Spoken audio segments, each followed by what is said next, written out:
para habaib, para masyayikh, bapak-bapak kiai, para ibu nyai, hadirin hadirat rahimakumullah.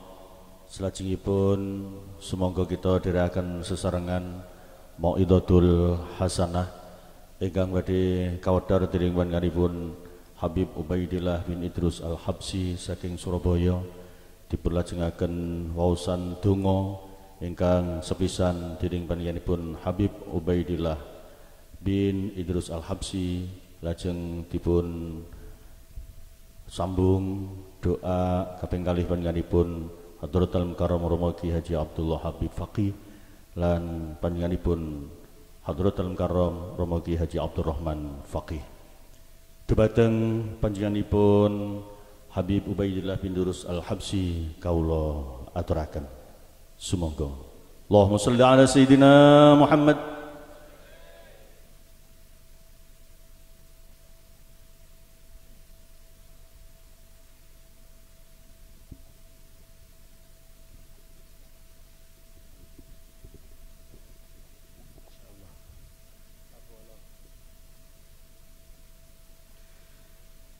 Assalamualaikum warahmatullahi wabarakatuh.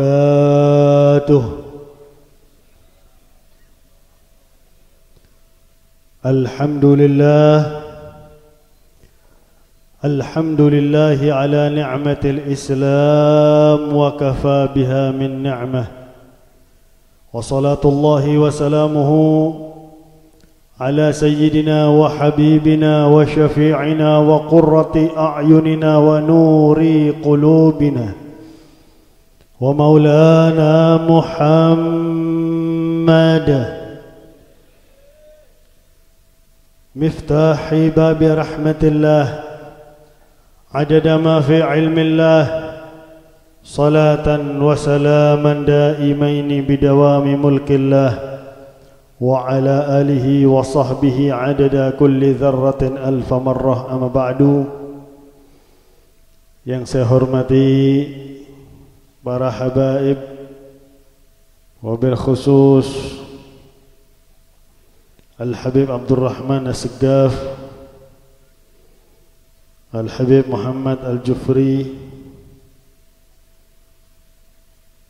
dan juga para kiai, para alim beserta para habaib yang lain yang saya tidak bisa sebutkan namanya satu persatu. Para kiai, para alim, terutama Kiai Haji Munif Marzuki, Kiai Haji Abdullah Habib Faqih, Kiai Haji Abdurrahman Faqih, dan juga Kiai Muhammad Said, Kiai Mu'ti, beserta para kiai, para alim, para asatidz yang saya tidak bisa sebutkan namanya satu persatu, tapi tidak mengurangi hormat dan ta'zim saya kepada para kiai, para alim, para asatidz. Yang saya hormati segenap keluarga besar almarhum al-maghfurlah Kiai Haji Muhammad Yamin Muallim, wabil khusus Gus Muhammad, Gus Abdullah Kamal, Gus Ahmad Taifur, Gus Muhammad Alin Afif, Gus Ahmad Lutfi, Gus Ahmad Roji, beserta istri daripada Kiai Haji Muhammad Yamin Muallim. Semoga panjang umur dan bisa melanjutkan perjuangan Kiai Haji Muhammad Yamin Muallim. Segenap keluarga besar Pondok Al-Barokah, Bapak Camat Babat beserta perangkatnya, segenap aparatur pemerintah yang hadir baik sipil maupun TNI Polri, segenap pengurus NU beserta banom-banomnya, hadirin hadirat yang kita semuanya insyaallah selalu dan senantiasa dirahmati oleh Allah. Alhamdulillah,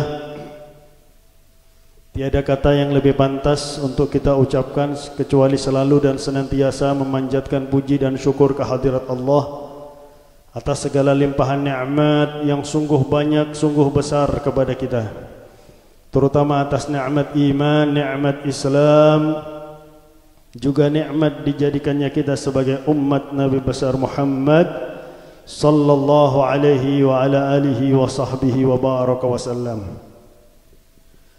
Suatu saat ada badui Baduy itu wong desa. Tapi wong desa zaman biyen. Nek wong desa zaman saiki gadah Instagram, nggih. Baduy ini beberapa hari membanggakan onta merahnya. Onta merah itu kendaraan yang paling mahal pada saat itu. Tiba-tiba onta merahnya hilang. Maka Baduy ini teriak-teriak, mana onta saya, aina ibili, mana onta saya. Sampai teriak di depan rumah Nabi Muhammad SAW. Maka Rasulullah keluar dari rumah, ma balul qaum, ada apa kaum ini kok teriak-teriak sedemikian rupa? Dha'at ibili ya Rasulullah, onta merahku hilang ya Rasulullah. Maka Rasulullah menyampaikan, dhanantu annaka fatatka takbiratul ihram khalfal imam. Saya pikir kamu teriak sedemikian rupa seperti orang stres. Saya pikir karena kamu ketinggalan takbiratul ihram setelah takbiratul ihramnya imam. Dasar Baduy, ya. Dasar wong deso tangletan Nabi Muhammad. At-takbiratul ihram khalfal imam khairun min ibili ya Rasulullah. Apakah takbiratul ihram setelah takbiratul ihramnya imam itu lebih baik dari onta saya ya Rasulullah? Masya Allah. Jadi pertanyaannya, apakah takbiratul ihram setelah takbiratul ihramnya imam itu lebih baik dari onta saya ya Rasulullah? Rasulullah gak tahu ngilokno wong ya. Nek kula sampean kadang-kadang wah dasar goblok kon ini ya. Rasulullah menjelaskan sambil senyum dan mengatakan, bal khairun minad dunya muliat ibilan. Takbiratul ihram setelah takbiratul ihramnya imam itu lebih baik daripada dunia yang dipenuhi dengan onta. Maksudnya kalau kita punya dunia yang dipenuhi dengan onta, semuanya kita sedekahkan di jalan Allah, pahalanya masih kalah dengan takbiratul ihram setelah takbiratul ihramnya imam. Luar biasa. Jadi setelah imam mengucapkan Allahu Akbar, roh daripada Allahu Akbar, kita takbir Allahu Akbar.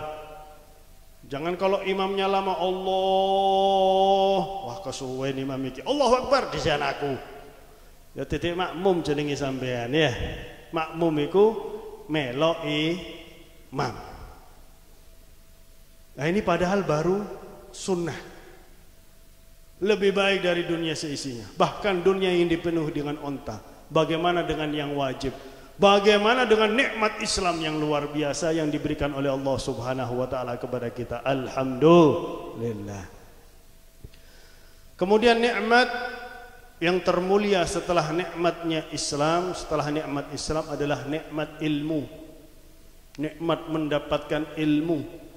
Karena Rasulullah beliau sendiri mengatakan, innama bu'ithtu mu'allima. Saya diutus oleh Allah untuk mengajarkan ilmu. Bahkan Rasulullah mengatakan, al-ilmu mirathi wa mirathul anbiya'i min qabli al-ulama warathatul anbiya. Ilmu itu warisanku. Dan warisan para ulama dan warisan para nabi yang sebelum aku, para ulama adalah pewaris para nabi. Derajat mana yang lebih mulia daripada ulama? Menjadi pewaris manusia yang termulia, junjungan kita Nabi besar Muhammad sallallahu alaihi wasallam. Maka disebutkan kemuliaan di dunia ini ada dua. Kemuliaan nasab, nasab kepada Nabi, nasab kepada orang yang mulia, dan kemuliaan ilmu. Sehingga kalau ada orang yang memiliki nasab yang bersambung kepada orang yang mulia, kemudian dia juga memiliki ilmu, dia telah mengumpulkan dua kemuliaan. Dan kemuliaan ilmu ini dibuka, siapapun bisa menjadi orang yang alim. Coba kita lihat Al-Imam Ghazali. Siapa Al-Imam Ghazali? Bukan keturunan orang yang alim, tapi begitu beliau menjadi orang alim, beliau menjadi hebat, bahkan menjadi hujjatul Islam. Sampai-sampai Nabi menyampaikan, barang siapa yang mencium tangannya ulama, maka seakan-akan dia mencium tanganku, kata Nabi Muhammad sallallahu alaihi wasallam. Lah kok moro saiki ana wong ngomong, wah gak oleh cium tangan mbek ulama iku sujud kepada selain Allah, syirik. Sopo sing sujud iki sopo? La ilaha illallah. Dul. Oh ndak baca Al-Qur'an dah dul. Allah malah merintahkan wa idz qulna lil malaikatis judu li Adam fasajadu illa iblis. Allah itu merintahkan malaikat sujud kepada Adam, sujud. Tapi bukan sujud nyembah, sujud takzim, sujud hormat kepada Nabi Allah Adam alaihis salam. Maka hati-hati. Zaman sekarang mereka itu selalu menyerang. Oleh karena itu kita harus membentengi diri kita, keluarga kita dari aliran-aliran yang jauh atau menyimpang daripada aliran ahlu sunnah wal jamaah. Nah hadirin hadirat yang dimuliakan oleh Allah, ulama pewaris Nabi sungguh derajat yang luar biasa yang didapatkan oleh para ulama, disebut sebagai pewaris Nabi yang mulia, Nabi besar Muhammad sallallahu alaihi wa ala alihi wa sahbihi wa baraka wasallam. Sehingga Rasulullah sendiri menyampaikan bahwasanya mautul alim, meninggalnya seorang yang alim, musibatun la tujbar, musibah yang tidak dapat digantikan. Musibah yang luar biasa meninggalnya orang alim, bukan hanya kepada keluarganya. Yang dimaksudkan musibah di sini oleh Nabi adalah musibah bagi umat Islam. Kalau sudah meninggal orang alim, umat Islam mau tanya sama siapa? Juga akan tanya sama orang yang la ilaha illallah na'udzubillahi min dzalik, berfatwa sembarangan saja, berfatwa sesuai dengan akalnya, bahkan berfatwa yang bertentangan dengan syariat Allah, syariat Nabi Muhammad sallallahu alaihi wasallam. Wa thulmatun la tusad, dan juga kebocoran yang enggak bisa ditambal. Nah, kalau sudah bocor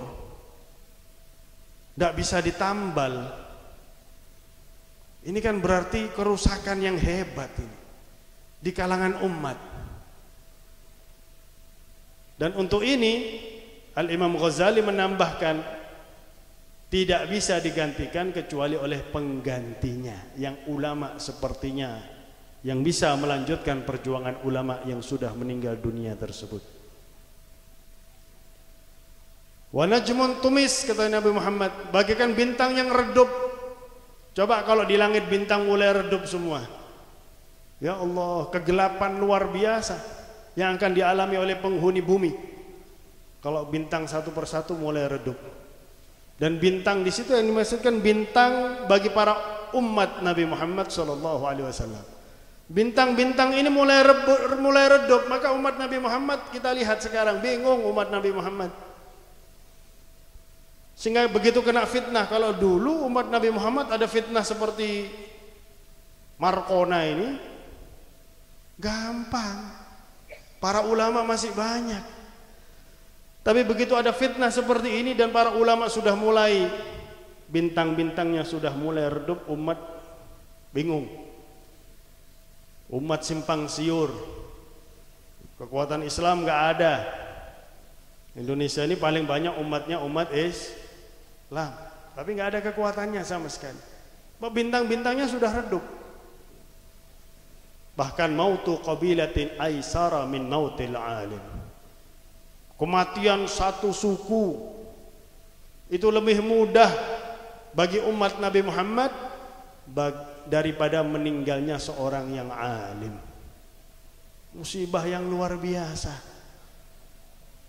yang sudah seharusnya kita ini mengambil pelajaran yang penting, karena memang Allah Subhanahu wa taala sedang menguji umat ini.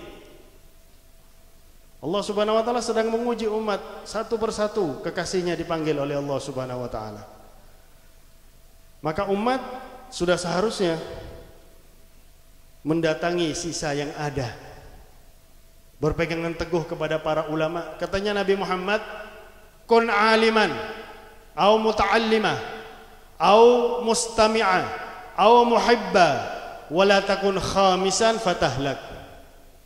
Jadilah orang alim atau penuntut ilmu di pondok pesantren, atau yang hadir majelis ilmu, atau yang cinta kepada majelis ilmu. Jadi jangan jadi yang kelima bakal binasa.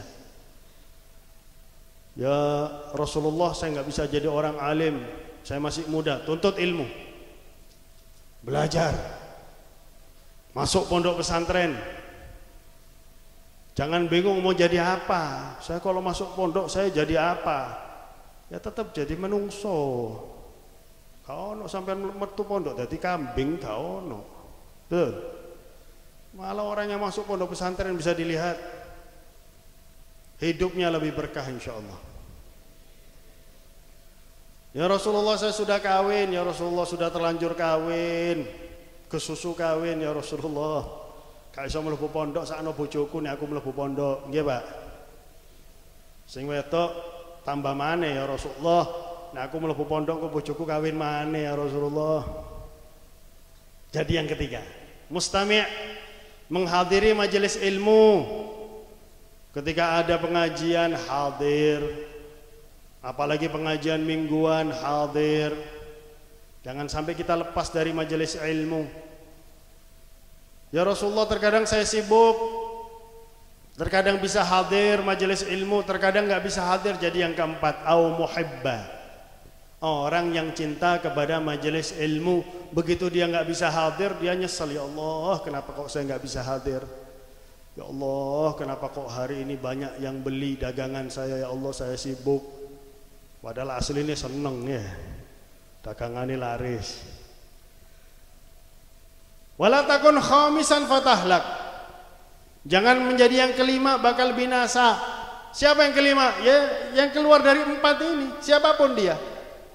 Bukan orang alim, bukan penuntut ilmu di pondok pesantren, bukan orang yang hadir majelis ilmu, bukan orang yang cinta kepada majelis ilmu. Fatahlak, bakal binasa. Karena kehidupan kita di dunia ini hanya sementara. Sedangkan buah daripada kehidupan di dunia itu akan kita nikmati di kubur dan di akhirat yang abadi, yang selamanya. Maka ad-dunya sa'ah faja'alha ta'ah, katanya Imam Syafi'i. Dunia ini hanya sebentar. Jadikanlah di jalan taat ke hadirat Allah Subhanahu wa ta'ala. Rugi kita kalau hidup di dunia keluar dari empat ini. Bakal binasa, katanya Nabi Muhammad.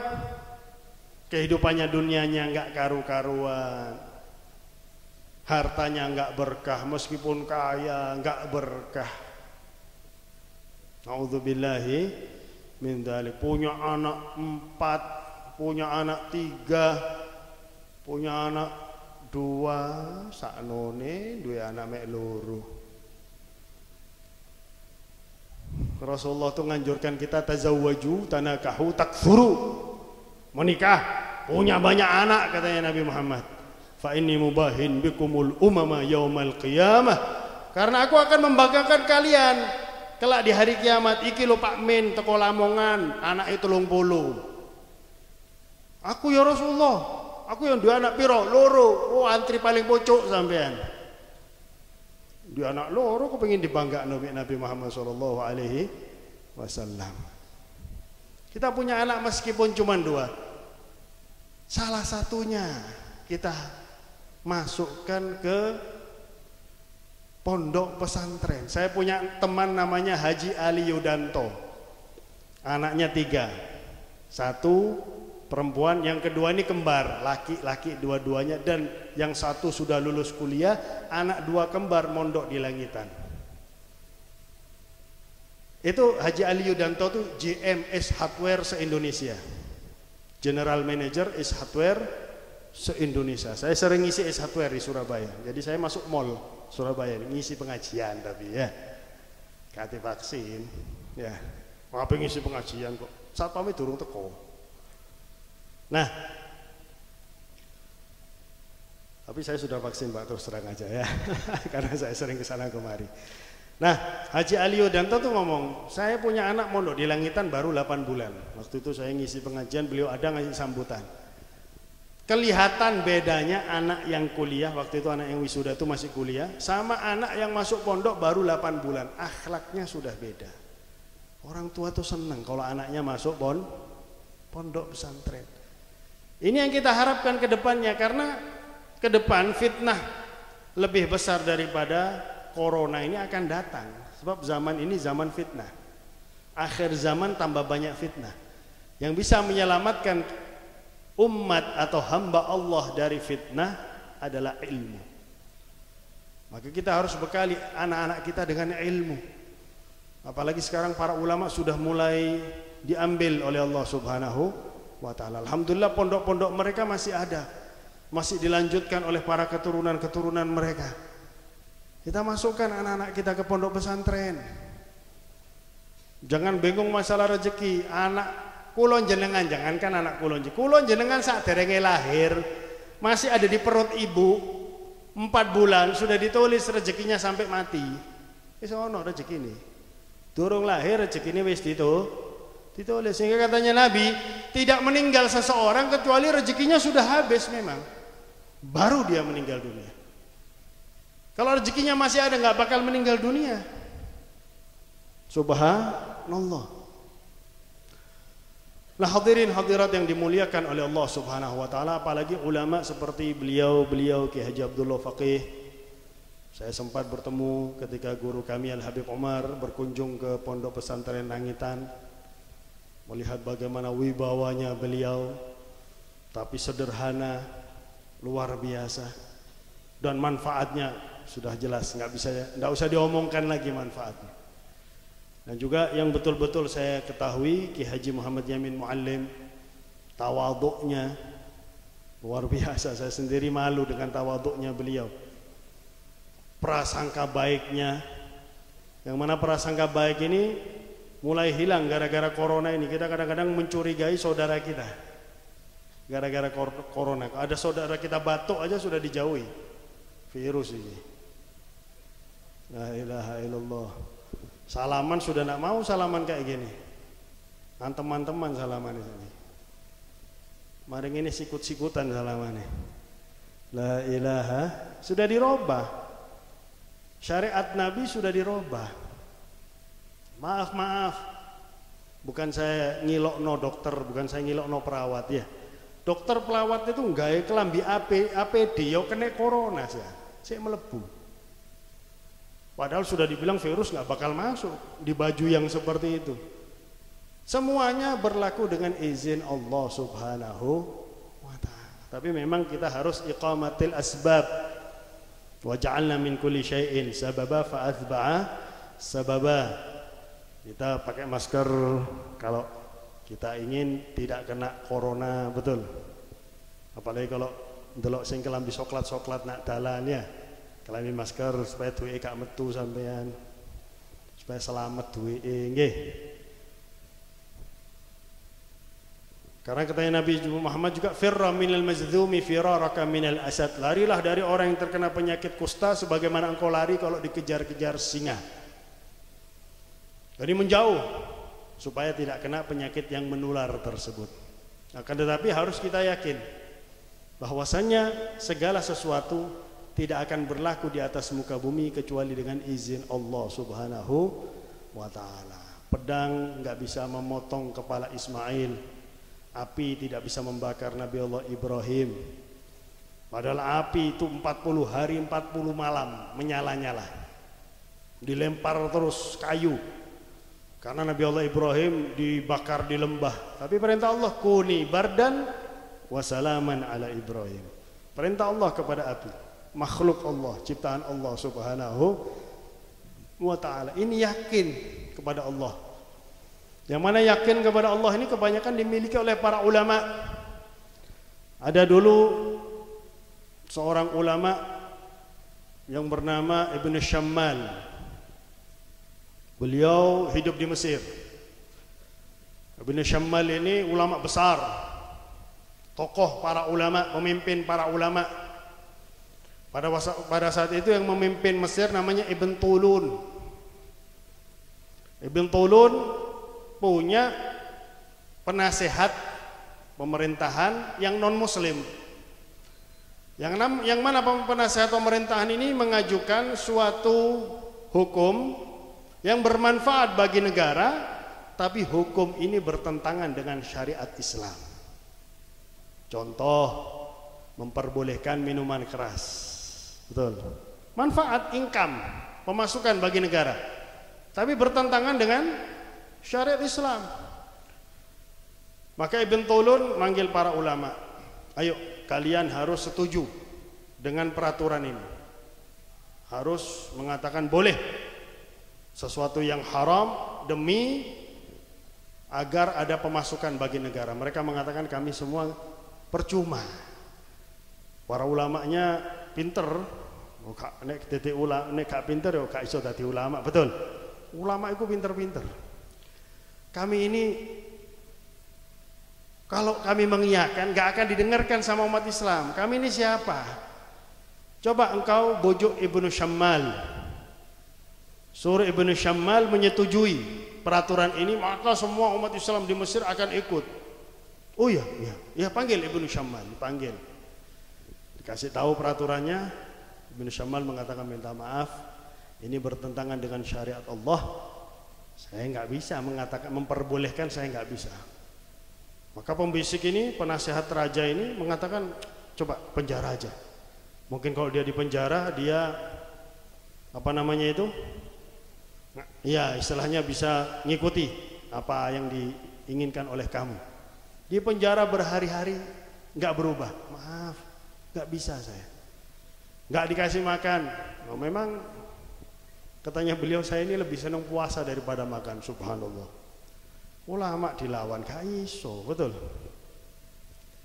Akhirnya penasehat raja bilang, oke, coba kita hukum dengan kita masukkan singa-singa ke satu kandang yang di situ ada Ibnu Syammal.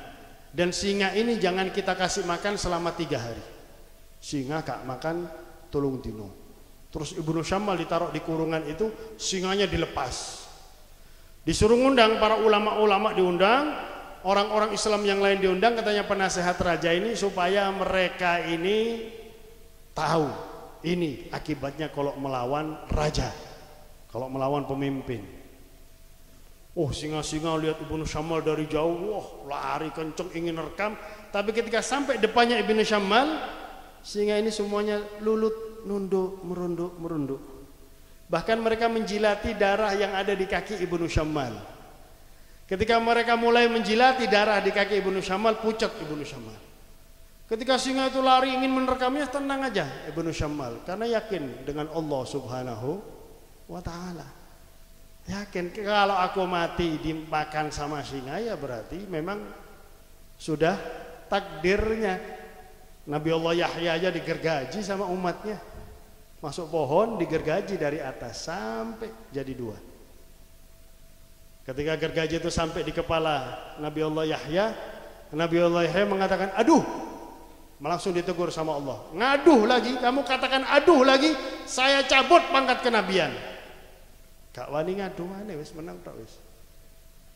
Yang ngono dadi nabi, yang ngono dadi ulama, betul. Mulia, dan yang mulia itu dites. Sampean bawa berlian Pak ke toko yang jualan berlian. Saya ini berlian, tolong dibeli. Langsung dituku mbek wong sing duwe tuku.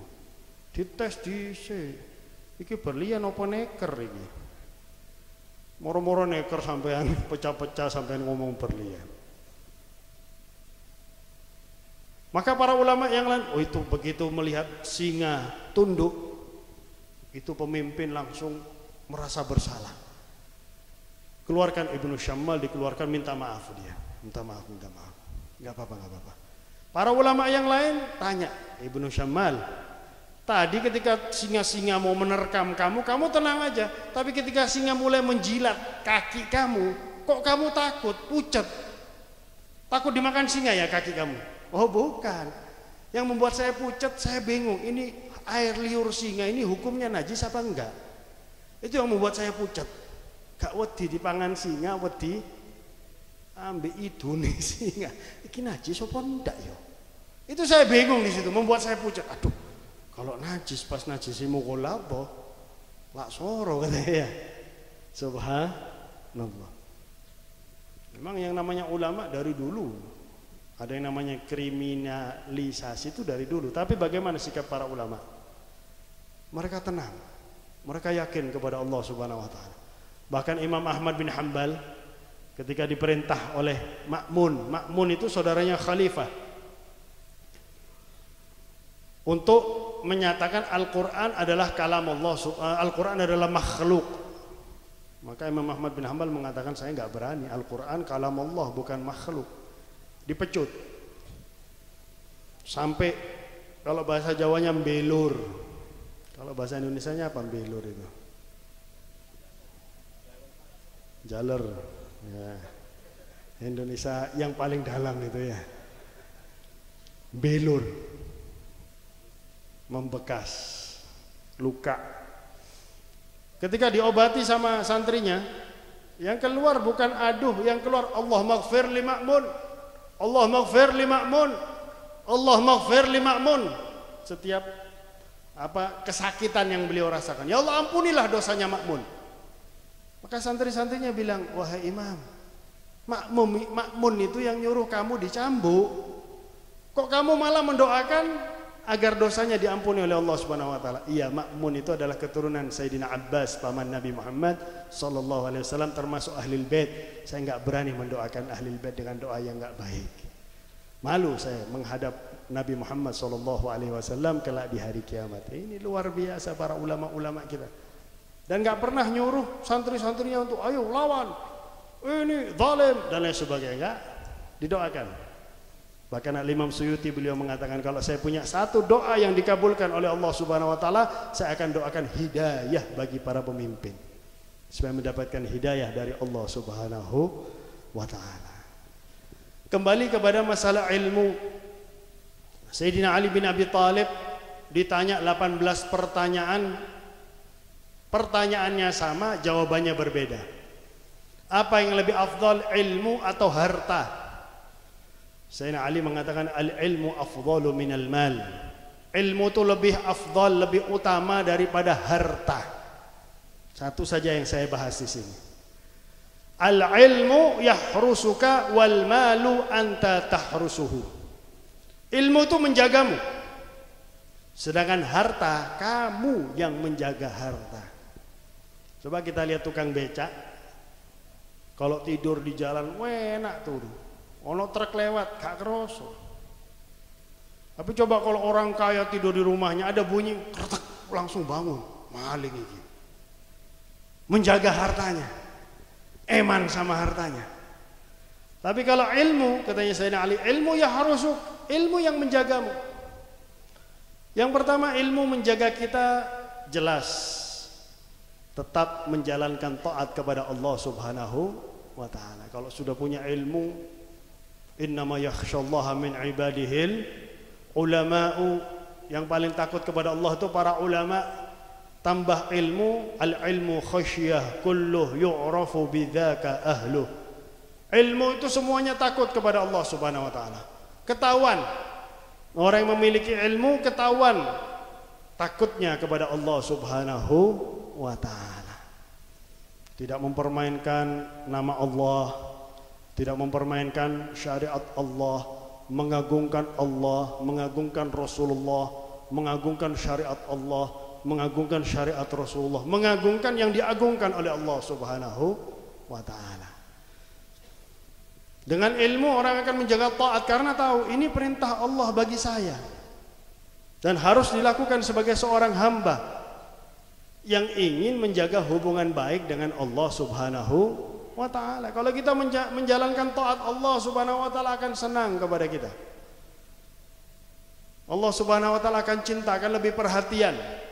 Sebagaimana yang disampaikan oleh Habib Abdullah bin Alawi, lahaddat ibadun kiramun atharullaha rabbahum fa'atharahum wakhtassahum bil wilayati.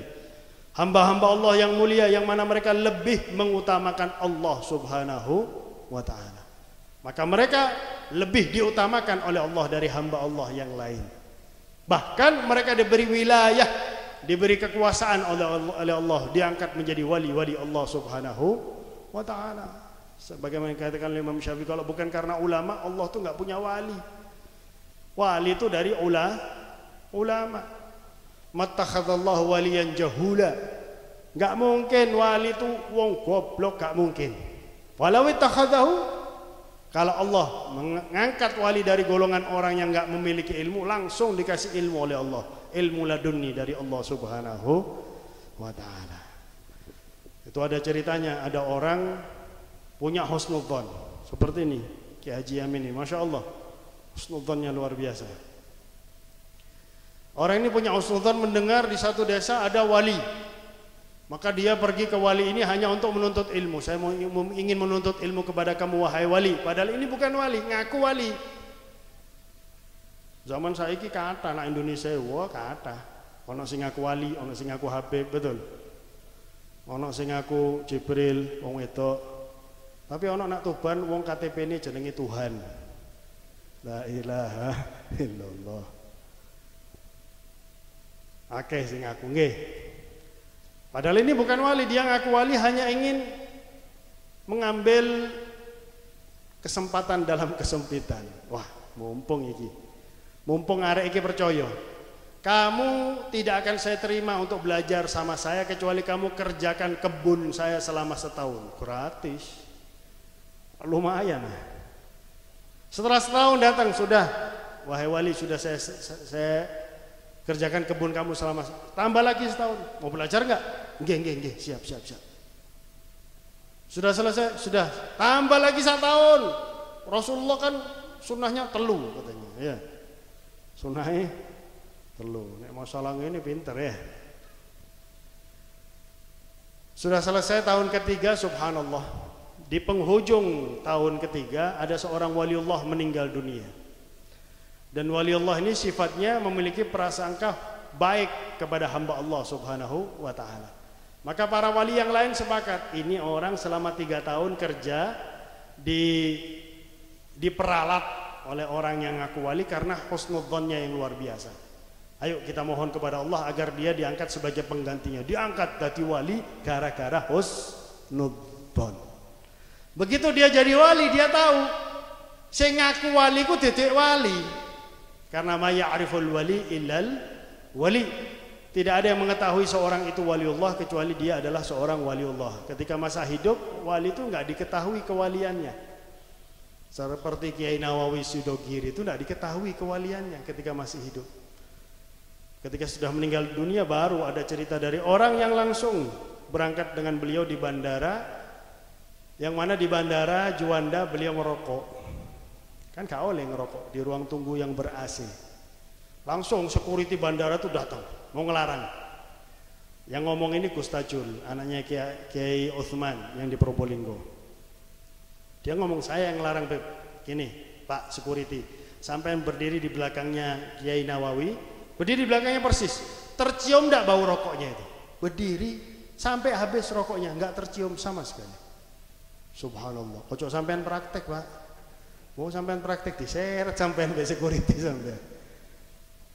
Ternyata hanya di situ saja rokoknya. Subhanallah. Subhanallah, inilah. Wali tadi begitu dia tahu dia adalah wali, dia tahu bahwasanya yang ngaku sebagai wali bukan wali Allah, tapi tetap dia datangi. Sudah 3 tahun baru kamu bisa saya terima sebagai santri. Sepurane. Karena prasangka baik saya kepada Anda, saya diangkat oleh Allah menjadi waliullah. Langsung izin, waduh ketahuan rek, kedok saya ketahuan. Tapi saya terima kasih sama Anda. Kenapa? Andalah yang menjadikan sebab saya menjadi waliullah. Karena Anda menjadi tempat husnudzon saya. Kalau bukan Anda, saya tidak akan menjadi waliullah Subhanahu wa taala. Nggih sepurane. 3 tahun gratis sepurane. Subhanallah. Inilah contoh, salah satu contoh. Kalau Allah mengangkat seorang wali bukan dari golongan ulama, akan diberi ilmu langsung oleh Allah Subhanahu wa taala. Ilmu menjagamu, kata Sayyidina Ali bin Abi Thalib. Yang kedua dari kemaksiatan. Orang kalau punya ilmu dia nggak akan maksiat kepada Allah Subhanahu wa taala.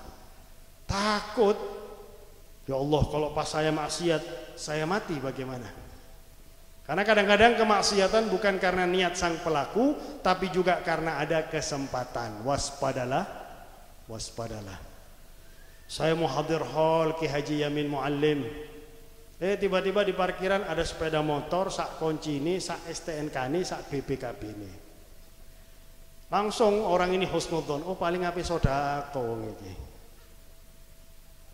Niatnya mau hadir haul, tapi ono sepeda motor sing siap, langsung digondol. La ilaha illallah. Kenapa? Enggak punya ilmu. Maka dia enggak takut bermaksiat. Tapi kalau yang punya ilmu, waduh nek tak gondol lagi. Pas aku mati kecelakaan, mati dalam keadaan nyolong. La ilaha illallah. Atau ketahuan digebok sama masyarakat sampai mati. Sebab kadang-kadang orang Indonesia ini emosi ini luar biasa kadang-kadang, betul. Ono-ono disikat terus apa maneh ono sing provokasi. La ilaha illallah, padahal tidak boleh ya. Indonesia ini negara hukum, serahkan kepada aparat dan lain sebagainya. Dan juga menghakimi sendiri itu nggak boleh. Mau dari zamannya bukan tuntunan agama Islam, bukan tuntunan Nabi Muhammad SAW, bukan amar ma'ruf nahi mungkar. Saya kasih contoh. Siapa yang paling ngerti amar ma'ruf nahi mungkar antara kita dengan Sayyidina Abu Bakar As-Siddiq? Jelas Sayyidina Abu Bakar As-Siddiq, murid langsung Nabi Muhammad SAW. Suatu saat beliau tanya sama putrinya Sayyidatuna Aisyah radhiyallahu anha wa ardhaha, wahai Aisyah, apakah ada suatu perbuatan yang dilakukan oleh Nabi yang belum aku lakukan? Ada wahai Abah.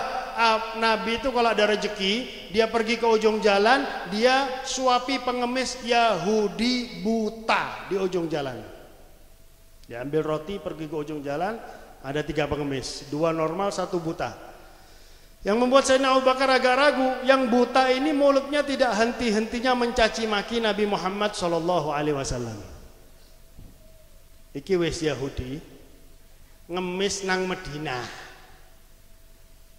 nyari rezeki di tempatnya orang Islam, mencaci maki Nabi Muhammad. Yo gak diantemi mbek Sayyidina Abu Bakar, kurang ajar kon ncaci maki Nabi Muhammad. Pakpo penjut ndak. Sayyidina Abu Bakar sambil menepuk, sebentar Mas, mau tak suapi. Oh nggih. Dibuka mulutnya, disuapi oleh Sayyidina Abu Bakar Siddiq. Baru disuapi sekali, baru digigit sekali, dilepeh. Apa bahasa Indonesia ini dilepeh ini? Dimuntahkan. Waduh, wis Yahudi ngemis nak Medina, mencaci maki Nabi Muhammad. Nek sampean ya apa, Pak?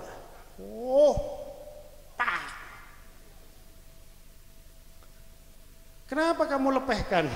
Kenapa kamu muntahkan? Kamu bukan yang biasanya menyuapi saya. Loh kok tahu? Kamu kan buta. Yang menyuapi saya baunya wangi. Nabi Muhammad gak gawe minyak wangi wis wangi. Bahkan wa irqul Mustafa lit-tibi tiba. Keringat Nabi Muhammad kalau dicampurkan ke minyak wangi menjadi lebih harum minyak wangi tersebut. Istrinya Nabi Muhammad Ummu Salamah, Rasulullah tidur keringetan dikumpulno sampai sak botol. Rasulullah sebenarnya dari pertama sudah kerasa tapi dibiarkan. Kalau jenengan nek turu diganggu mbek bojo ya apa, Pak? Kau ono kerjaan. Gak ro yo kesel dan lain sebagainya. Ojo ngamuk-ngamuk tok Pak. Gak dimasakno kapok sampean.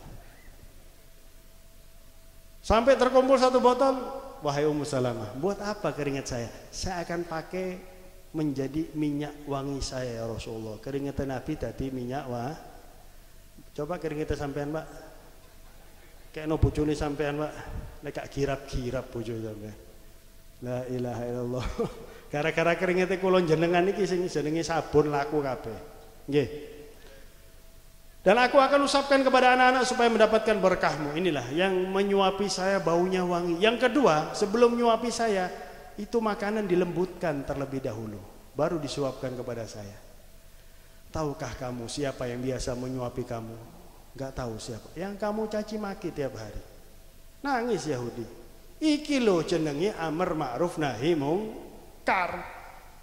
Titik nahi mungkar menciptakan kemungkaran, detik. Titik nahi mungkar merusak, detik. Iki lo amar ma'ruf nahi mungkar hasil. Yahudi mau nangis dan mengatakan tolong bawa saya ke kuburnya Nabi Muhammad. Dituntun di kuburnya Nabi Muhammad mengucapkan 2 kalimat syahadat, terus minta, ya Allah, kalau engkau terima syahadatku, ya Allah, cabutlah nyawaku sekarang, ya Allah, aku rindu ingin bertemu dengan Nabi Muhammad. Padahal nggak ngelihat, hanya merasa akhlaknya Nabi Muhammad sallallahu alaihi wasallam. Iki jenenge amar ma'ruf nahi mungkar, membuat orang masuk ke dalam agama Islam.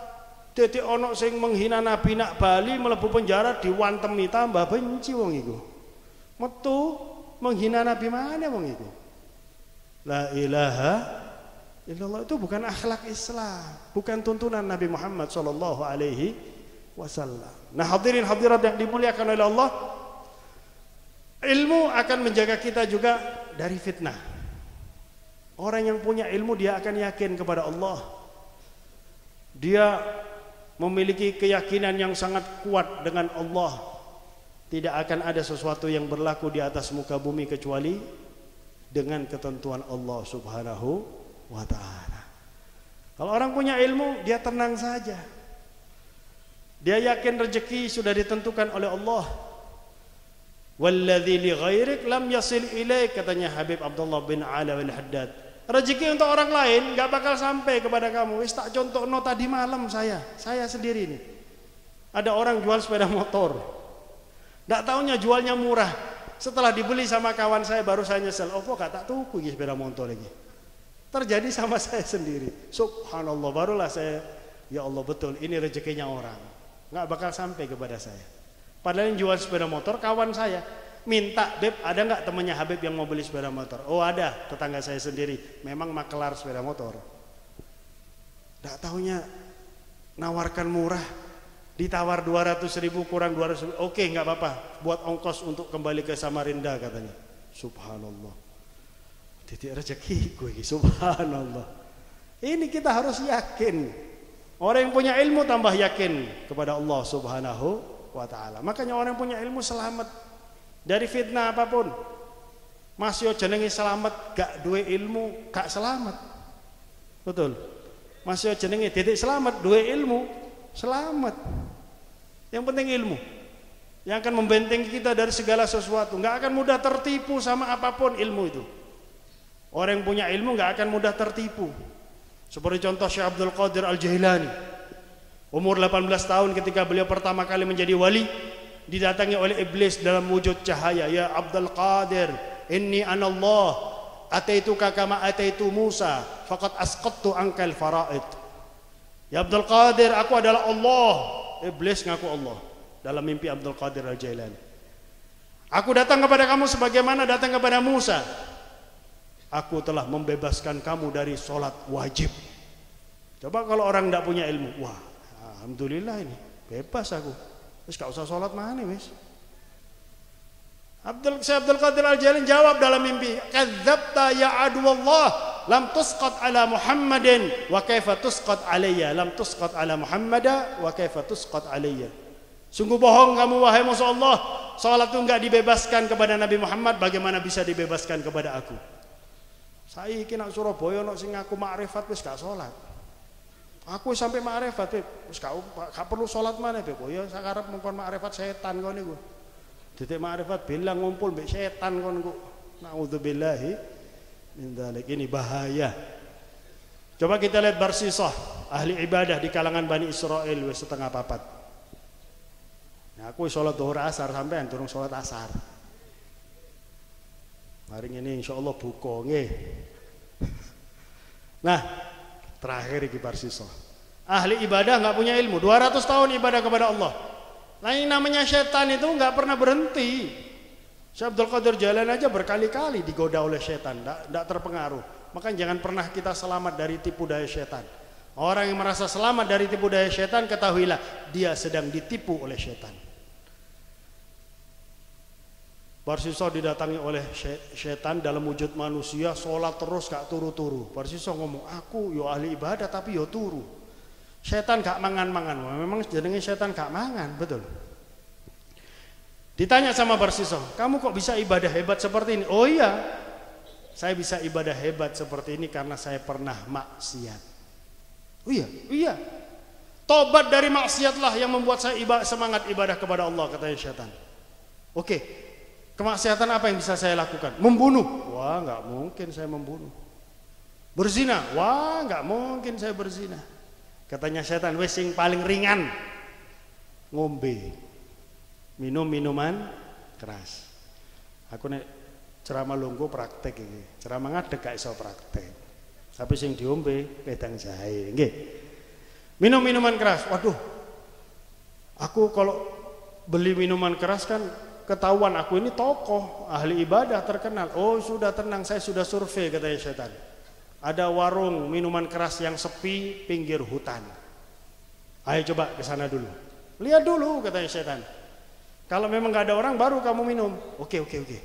Begitu masuk memang sepi, setan menciptakan hujan. Hujan deras, nggak bakal ada orang yang datang ke warung ini. Ayo minum sampai mabuk si Barsiso. Kemudian dibisiki oleh setan, lihat yang punya warung ini janda sendirian. Ayo tak pegangi, kamu yang berzina dengan janda tersebut. Gara-gara minum dia berzina. Setelah berzina, setan bilang, ini janda kalau kamu biarkan hidup, dia akan ngomong sama orang-orang bahwasanya kamu Barsiso telah memperkosa dia. Ayo dibunuh sama Barsiso. Ketika dibunuh, setan menghentikan hujan, orang kampung dipanggil melihat Barsiso membunuh wanita tersebut. Kenapa? Ibadah tanpa ilmu. Ilmu nggak bisa menjaga dia. Mudah ditipu daya oleh setan. Sehingga dulu di zaman Bani Israel membunuh tuh disalib sampai mati hukumnya. Ketika akan mati si Barsiso, setan datang lagi. Marah pertamanya Barsiso. Kamu kurang ajar setan. Gara-gara kamu saya seperti ini. Disalib, gak dikasih makan, gak dikasih minum, dibiarkan sampai mati. Setan bilang, ditipu lagi sama setan. Saya yang menyebabkan kamu seperti ini, saya yang bisa menyelamatkan kamu. Ya tolong selamatkan aku. Oke, kamu tundukkan kepalamu kepada aku dengan keyakinan di hati bahwasanya kamu menyembah aku, keluar dari agamamu, maka aku akan selamatkan kau. Begitu dia nunduk, nyawanya dicabut oleh malaikat Israel, mati dalam keadaan kafir. Na'udzubillahi min dzalik. Maka mari ulama yang ada ini kita manfaatkan. Kita datang ke majelis-majelis mereka, kita pondokkan anak-anak kita ke pondok-pondok mereka, yang mana di zaman kita sudah fitnahnya seperti ini. Ini corona sudah 2 tahun, fitnah yang luar biasa, menyebabkan sesama umat Islam saling curiga, ada berita bohong tersebar dan lain sebagainya. Bagaimana fitnah yang akan dihadapi oleh anak-anak kita? Kalau mereka tidak memiliki bekal ilmu, maka na'udzubillah min dzalik.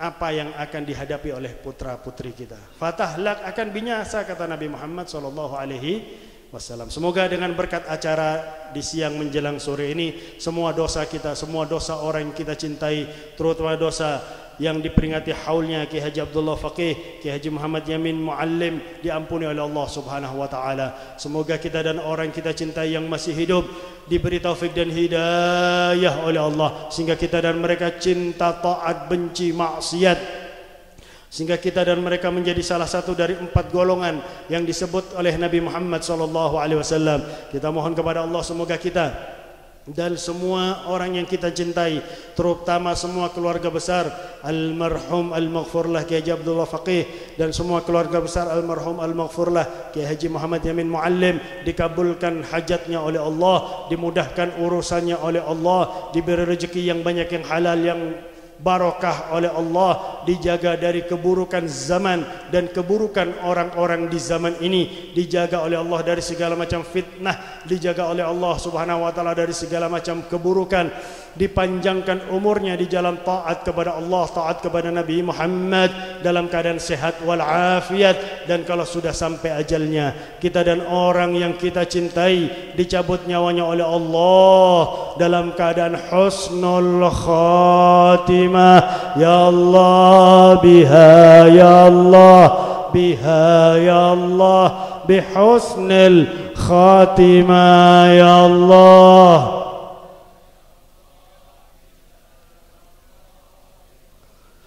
Khatimah bijahi walid Fatimah, umnun bihusnil khatimah, ya Allah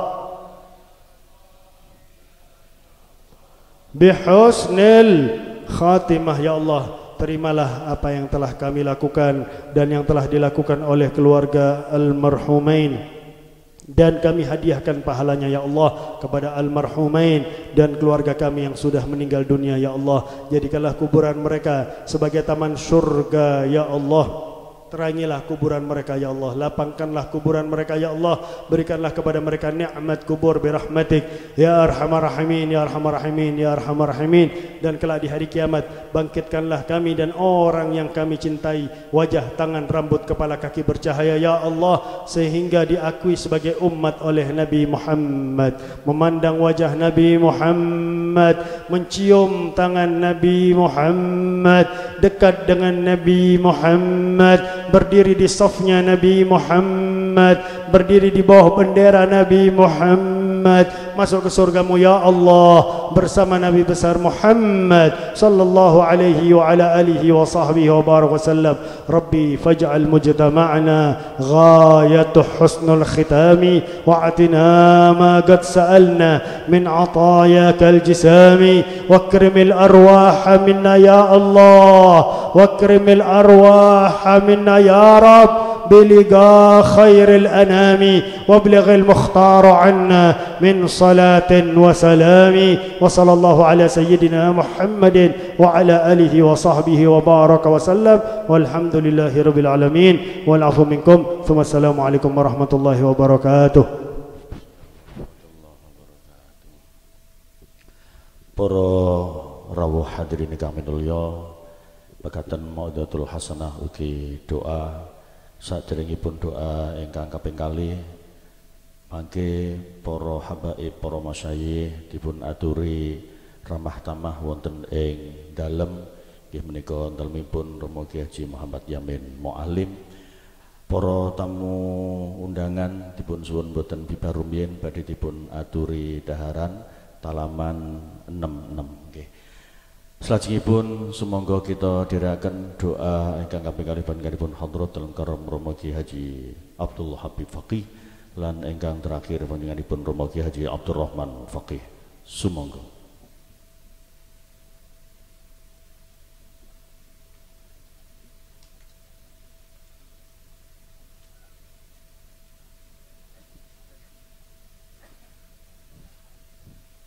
Bismillahirrahmanirrahim. Alhamdulillahi rabbil alamin.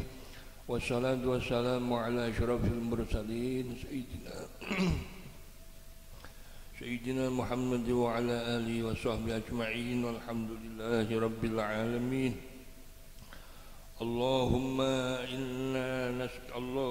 inna iyyaka nas'al fala tukhayyibna wa bibabika nakifu fala tatrudna wa binabika natashafa'u faqbalna amartana ya Allah bidu'a fastajib lana kama wa'adtana.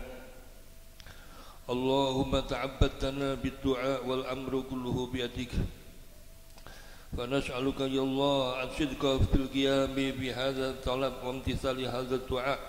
Allahumma إنا نسألك بحق الفاتحة المعظمة والسبع المثاني أن تفتح لنا بكل خير وأن تتفضل علينا بكل خير وأن تعاملنا معاملتك لأهل الخير وأن تجعل لنا أولادنا ذرياتنا مجتمعنا أهل قريتنا تلاميذنا جميعا من أهل العلم وأهل الخير، وأن تحفظنا في ديننا دنيانا أهلنا أصحابنا أحبابنا مجتمعنا من كل محنة وفتنة وبؤس وضير.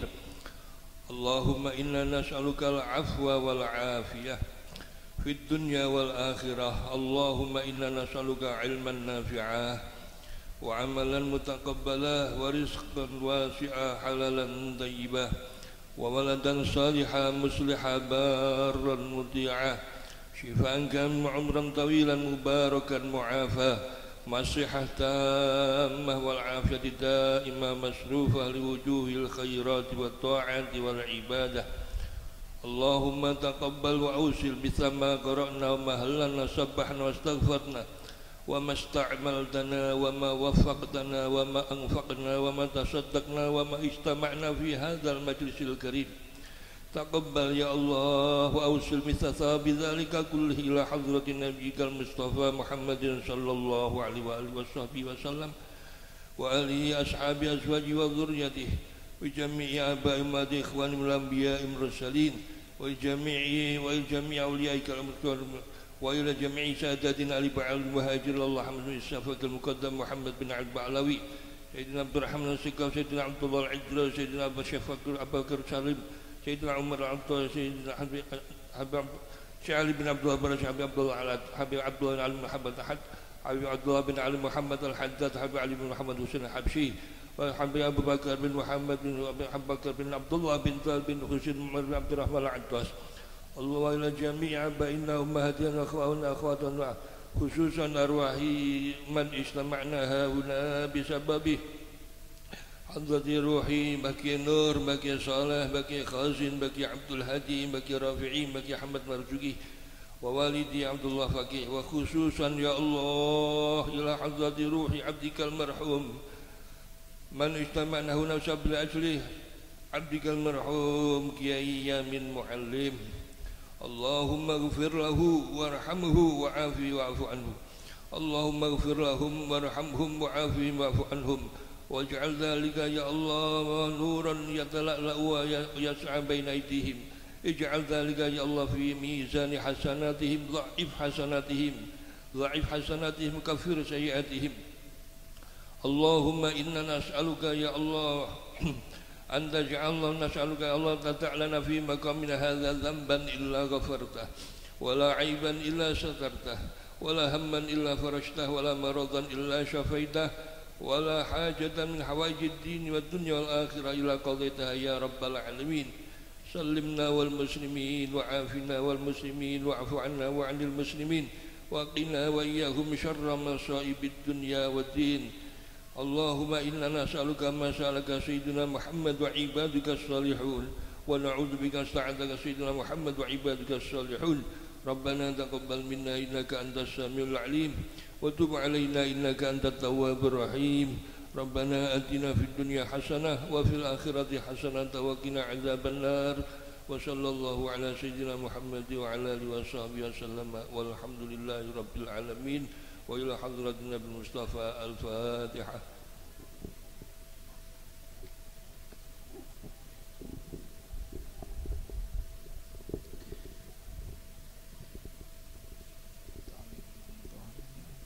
بسم الله الرحمن الرحيم. الحمد لله رب العالمين حمدا يوافي نعمه ويكافي مزيده. يا ربنا لك الحمد كما ينبغي للجلال وجهك عظيم سلطانك. سبحانك لا نحصي ثناء عليك أنت كما أثنيت على نفسك. اللهم صل وسلم على سيدنا محمد وعلى آل سيدنا محمد. اللهم إنا نسألك العفو والعافية والمعافاة الدائمة في الدين والدنيا والآخرة. اللهم أحسن عاقبتنا وعاقبة أهلنا وذرياتنا تلامذتنا في الأمور كلها وأجرنا من خزي الدنيا عذاب الآخرة. اللهم استعملنا صالحا وارزقنا طيبا. اللهم أعنا على ذكرك وشكرك وحسن عبادتك. اللهم يا الله جملنا بالعافية والسلام وحققنا بالتقوى والاستقامة وعدنا من مجيبة الندامة. اللهم إنا نسألك بجاه سيدنا محمد صلى الله عليه وسلم وبحق أوليائك الصالحين علمائك العالمين اللهم إنا نسألك يا الله أن تكرمنا كما أكرمتهم وأن تتفضل علينا كما تفضلت عليهم وأن تصرح صدورنا كما صرحت صدورهم وتيسر أمورنا كما يسرت أمورهم وأن تهدي قلوبنا كما هديت قلوبهم وأن تعلمنا كما علمتهم وأن تؤهلنا كما أهلتهم وأن تفيض قلوبنا كما أفض قلوبهم وأن توفر حظنا من مددهم ومن أسرارهم ومن أنوارهم ومن عنايتهم وأن تدخلنا يا الله معهم في حماهم وفي دائرتهم وفي رعايتهم وأن تجعلنا يا الله من المحبوبين لديهم ومن المحسوبين عليهم في الدنيا والآخرة. ربنا تقبل منا إنك أنت السميع العليم تب علينا إنك أنت التواب الرحيم. ربنا آتنا في الدنيا حسنة في الآخرة حسنة وقنا عذاب النار. وصلى الله على سيدنا محمد وعلى آله وصحبه وسلم والحمد لله رب العالمين. آمين. سر أسرار الفاتحة. أعوذ بالله.